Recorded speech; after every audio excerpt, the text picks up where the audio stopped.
மந்த நிலையினிடையே நாம் உடனடி சவால்களை சமாளிக்கும் அதே வேளையில் எதிர்காலத்தை பற்றியும் சிந்திக்க வேண்டும். பொருளியல் வழிமுறைகள் குழு நம் பொருளியலை நாம் எவ்வாறு மாற்றி அமைக்கலாம் என்று ஆராய்ந்து வருகிறது. இக்குழு சிங்கப்பூர் எப்படி புதிய வாய்ப்புகளை கண்டறியலாம், புதிய திறமைகளை உருவாக்கலாம், சமச்சீரான வளர்ச்சியை கட்டிக்காக்கலாம் என்பது பற்றி ஆராயும். நாம் செழிப்படைவதற்கு உதவக்கூடிய மிக சிறந்த யோசனைகளை திரட்டுவதற்கு தனியார் துறையினரையும் சேர்த்துள்ளோம். அடுத்த ஆண்டு இக்குழு அதன் அறிக்கையை சமர்ப்பிக்கும் போது சிறப்பான யோசனைகளை திரட்டி இருக்கும் என நாம் நம்பலாம். நெருக்கடியில் நாம் மேற்கொள்ளும் நடவடிக்கைகள் அமெரிக்காவும் ஐரோப்பாவும் சிரமங்களிலிருந்து மீண்ட பிறகும் மற்றும் உலகப் பொருளியல் மீட்சி அடைந்த பிறகும் துடிப்பான ஆசியாவில் சிங்கப்பூர் மீண்டும் முன்னோக்கி செல்லும் என்பதை உறுதிப்படுத்தும். அருகில் உள்ள நமது தற்போதைய சிரமங்கள் நம்மை பயமுறுத்துவதைப் போல் தோன்றலாம். ஆனால் நாம் அவற்றை ஒரு நீண்டகால கண்ணோட்டத்தில் காண வேண்டும். 1959 நாம் சுய அரசாங்கம் பெற்றதிலிருந்து 50 ஆண்டுகள் ஆகிவிட்டன. இந்த அரை நூற்றாண்டு காலகட்டத்தில் சிங்கப்பூர் பல கடுமையான சவால்களை சந்தித்துள்ளது.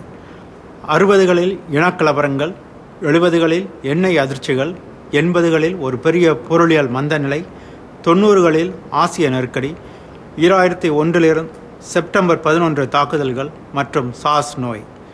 ஒவ்வொரு முறையும் நாம் ஒன்று திரண்டு வெற்றி பெற்றோம்.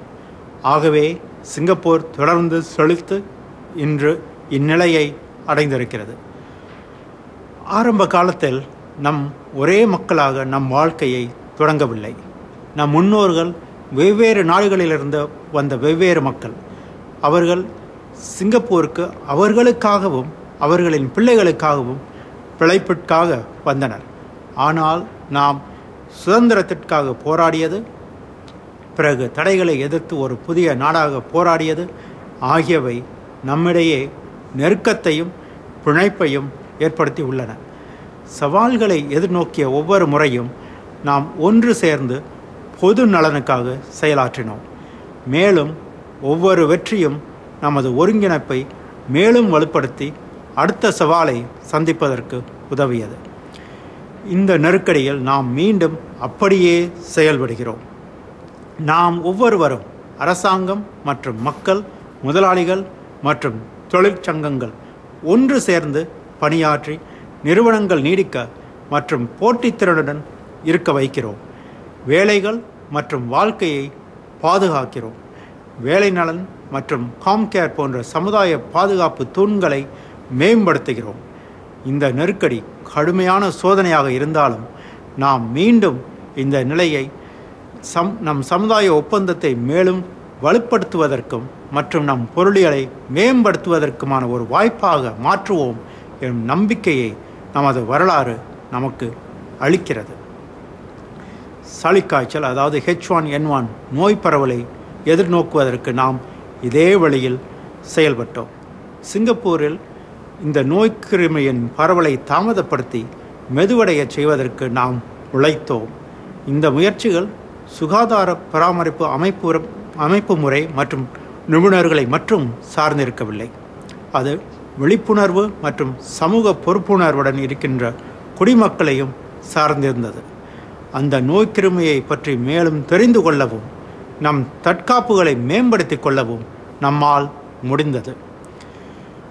பொருளியல் மந்த நிலையோ அல்லது சளிக்காய்ச்சலோ இவைகளை எதிர்த்து போராடும் போது ஒவ்வொரு சிங்கப்பூரரும் தனியாக செயல்படவில்லை. நமக்கு உறுதுணையாக சமூகமும் நாடும் இருக்கின்றன. ஒவ்வொருவரும் அவர்களால் இயன்றவற்றை முயற்சியுடன் செய்யும் முறை சமூகம் ஒன்று சேர்ந்து அவர்களுக்கு உதவும். பல துறைகளில் நாம் வெற்றி பெறுவதற்கு இந்த ஒற்றுமை ஒரு முக்கிய காரணமாகும். அதை வலுப்படுத்த நாம் உழைக்க வேண்டும். சிங்கப்பூரர்கள் மற்றும் புதிய குடியிருப்பாளர்கள், வசதி உள்ளவர்கள் மற்றும் வசதி குறைந்தவர்கள், வெவ்வேறு இனங்கள் மற்றும் சமயங்களை சேர்ந்தவர்கள், நம் சமுதாயத்தில் உள்ள இந்த பல பிரிவினைகளுக்கு இடையே நாம் பல பாலங்களை அமைக்க நாம் உழைக்க வேண்டும். நாம் மற்ற நாடுகளில் அடிக்கடி இன மற்றும் சமய பூசல்களை காண்கிறோம். சென்ற ஆண்டு மும்பை தீவிர தாக்குதல்கள், சமீபத்தில் ஜாகர்த்தாவில் குண்டுவெடிப்புகள் நடந்தன.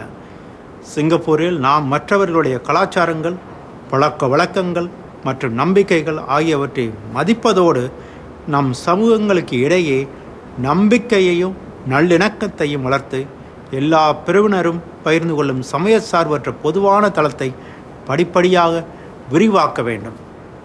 இதன் வழி நாம் ஒரு மக்கள், ஒரு நாடு மற்றும் ஒரு சிங்கப்பூராக ஆகலாம்.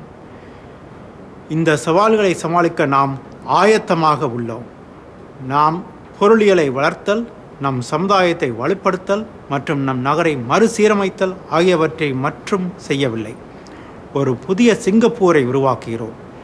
நாம் வசிக்கும் சுற்றுச்சூழலை மேம்படுத்துவதோடு மேலும் சிறப்பான சமூக வசதிகள், பசுமையான இடங்கள் மற்றும் பூங்கா இணைப்புகள் முதலியவற்றையும் உருவாக்குகிறோம். மாணவர்கள் முன்னேற கூடுதலான வழிகளை உருவாக்குவதுடன் பல்கலைக்கழகத்திற்கு செல்ல இன்னும் அதிகமான வாய்ப்புகளை ஏற்படுத்துகிறோம். புதிய மருத்துவமனைகளை கட்டுகிறோம். இல்ல மருத்துவ மற்றும் தாதிமை பராமரிப்பை மேம்படுத்துகிறோம். சுகாதார பராமரிப்பு எல்லோருக்கும் மேலும் எளிதாக கிடைக்கக்கூடியதாகவும் கட்டுப்படியானதாகவும் இருக்க வழி செய்கிறோம்.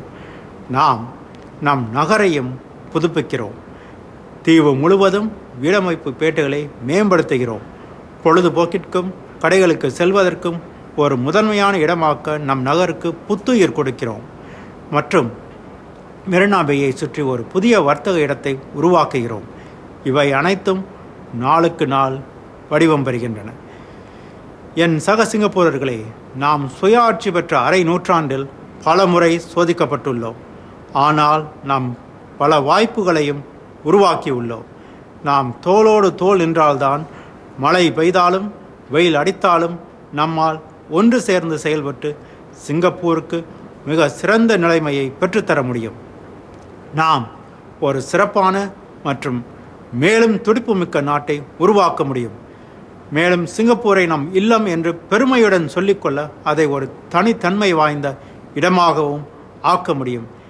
எல்லா சிங்கப்பூரர்களுக்கும் என்னுடைய தேசிய தின வாழ்த்துக்களை தெரிவித்துக் கொள்கிறேன். நன்றி, வணக்கம்.